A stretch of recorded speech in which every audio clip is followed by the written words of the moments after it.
Olá, tudo bem? Eu sou a professora Ercília. Vamos agora para mais uma videoaula. Esta semana faremos uma revisão ou uma retrospectiva das nossas aulas anteriores. Acompanhem comigo. O nosso tema de hoje será patrimônio, patrimônio tombado, patrimônio material e imaterial. Antes de qualquer coisa, vamos desmembrar o significado de cada palavra. Patrimônio é um bem, ou conjunto de bens, que podem incluir o bem imaterial, como saberes, culturas e festas. Por exemplo, se você adquirir uma casa ou um carro, você está adquirindo um bem, ou seja, um patrimônio. Um patrimônio ele pode ser tombado. Aí vocês podem me perguntar, como assim, professora, patrimônio tombado? Bom, tombado aqui, o significado é que este patrimônio ele tem que ser preservado, impedindo que ele venha a ser destruído ou descaracterizado. Para que haja o tombamento de um patrimônio ou de um bem, tem que ser por um órgão. Não é qualquer pessoa que pode chegar e pedir o tombamento de um patrimônio. Ele tem que ser feito através da União, do Estado, município ou da Unesco. A Unesco é a sigla para Organização das Nações Unidas para Educação, Ciência e Cultura. Ela foi fundada após o final da Segunda Guerra Mundial e ela tinha o objetivo de contribuir para a paz. O tombamento é realizado quando ele faz parte da história da humanidade e, para isso, ele precisa ser preservado. Vamos ver agora algumas imagens de patrimônio tombado, patrimônio material. Aqui nós temos a imagem do Coliseu, na cidade de Roma, na Itália, e foi construído no ano de 72 d.C. O Coliseu pode abrigar de 50 a 80 mil espectadores.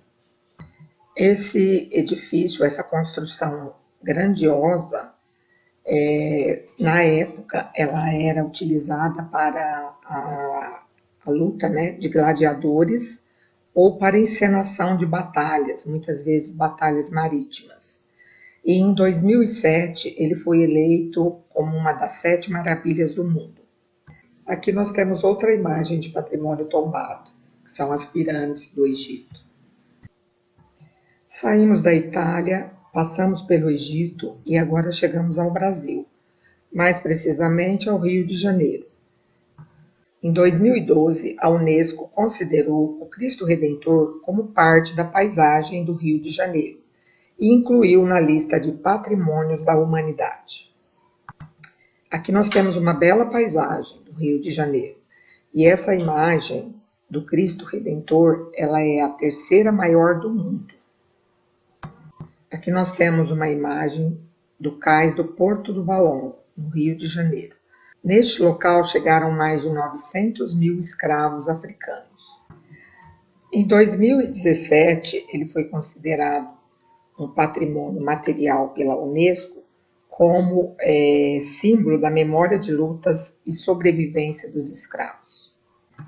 Essa é a Igreja de São Francisco de Assis, em Ouro Preto, Minas Gerais.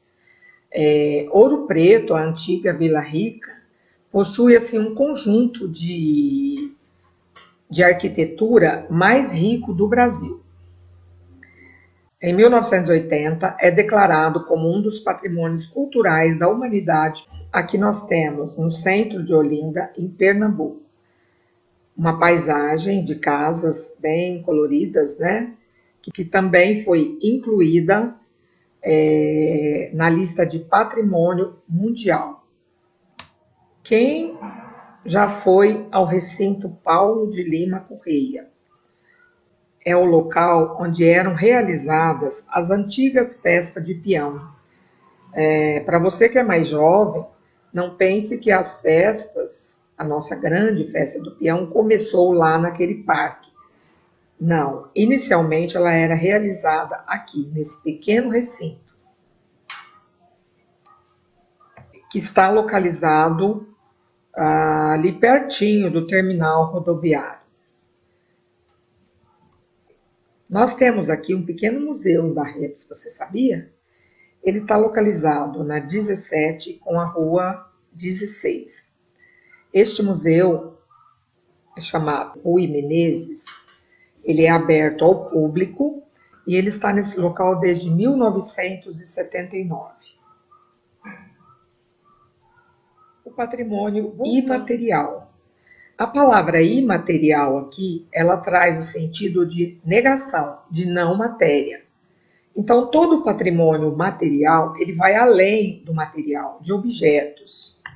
Alguns exemplos de patrimônio imaterial, que vão desde os saberes, o modo de fazer, as formas de expressão, as festas, danças populares, lendas, músicas, costumes e tradições, como, por exemplo, o nosso folclore. Aqui nós temos uma imagem de um patrimônio imaterial, que é bem brasileiro, a nossa famosa capoeira. Você já jogou capoeira?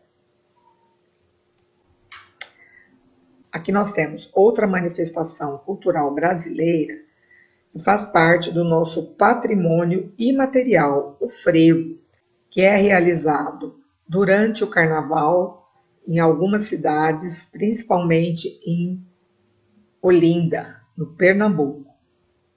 Temos o módulo 2 da página 15 a 23 da nossa apostila de artes.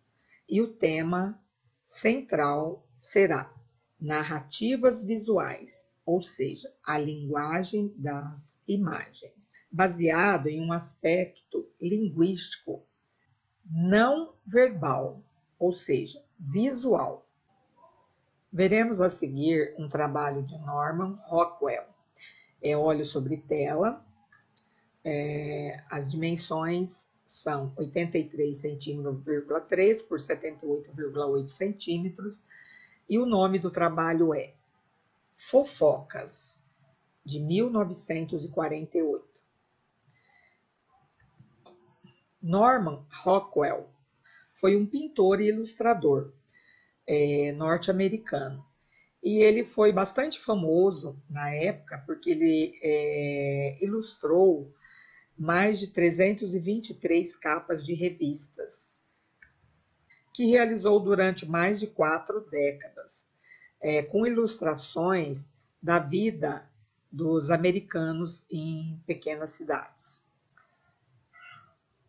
Esse trabalho, com o nome de Fofocas, né, é um exemplo muito claro do que é uma narrativa visual. Aqui não tem nada verbal, através das imagens, fazer uma leitura. Podemos ver aqui que as duas primeiras pessoas estão conversando e a conversa vai passando assim de pessoa para pessoa. São 15 cenas em que as pessoas estão conversando duas a duas, contando alguma coisa uma para a outra. E no final, a primeira pessoa que contou, que fez a primeira narrativa não verbal, também apareceu na última narrativa não verbal. Podemos contar uma história sobre essa imagem? O que vocês acham? Aqui nós temos mais trabalho do mesmo artista. O próximo trabalho chama-se Kylix com figuras negras. É uma cerâmica com cerca de 30 centímetros de diâmetro. Este trabalho foi realizado pelo artista grego Ezequias, em Atenas, em aproximadamente 525 a 500 anos antes de Cristo. Nesta imagem, podemos ver o fundo de um kylix, que é uma taça que era utilizada pelos gregos da Grécia Antiga para misturar o vinho com a água. Essa pintura nos conta uma história. Segundo a mitologia grega, Dionísio, que era o rei do vinho, foi raptado por piratas e levado para um barco. Lá, Ele transformou o mastro do navio em videiras e logo começou a jorrar vinho. Os piratas ficaram com muito medo e se jogaram ao mar. Dionísio então se vingou e os transformou em golfinhos. Que legal! Quando uma narrativa verbal pode ser transformada em narrativa não verbal, aqui no caso, um desenho, uma ilustração e uma pintura.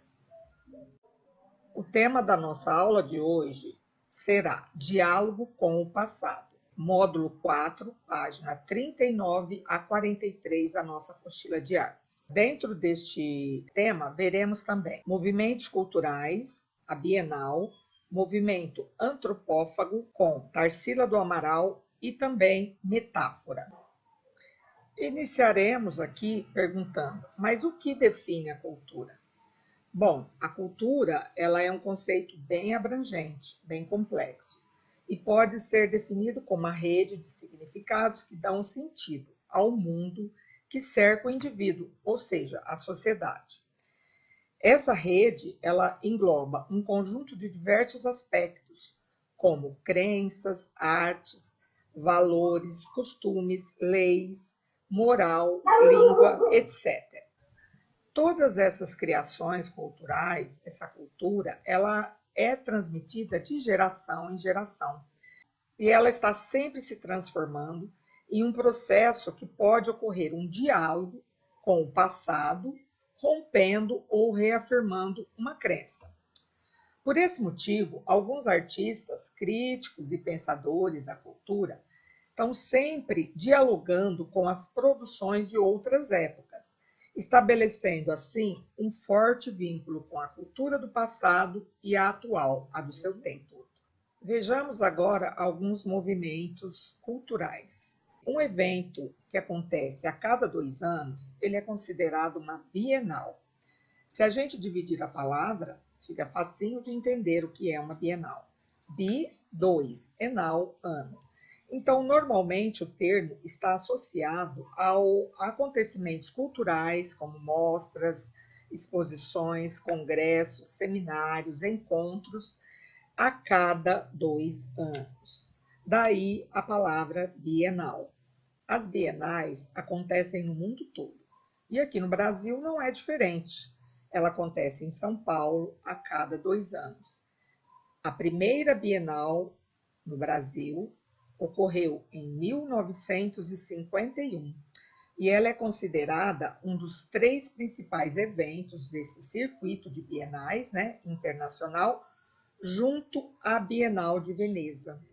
Vejamos agora outro movimento cultural, o Manifesto Antropófago ou Antropofágico, que foi idealizado pelo escritor Oswald de Andrade, tido como um dos principais agitadores da cultura do início do modernismo no Brasil. O termo antropofágico foi utilizado como associação ao ato de ruminar, assimilar e deglutir. Vou explicar melhor a ideia.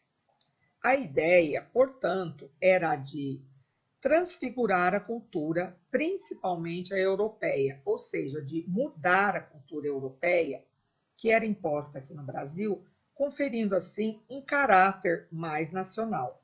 Outra artista bastante importante para esse movimento de arte moderna que aconteceu no Brasil foi a Tarsila do Amaral. A Tarsila era de família bem rica, os pais fazendeiros, então ela teve a oportunidade de sair do Brasil e conviver com a arte moderna que estava ocorrendo, que acontecia em toda a Europa.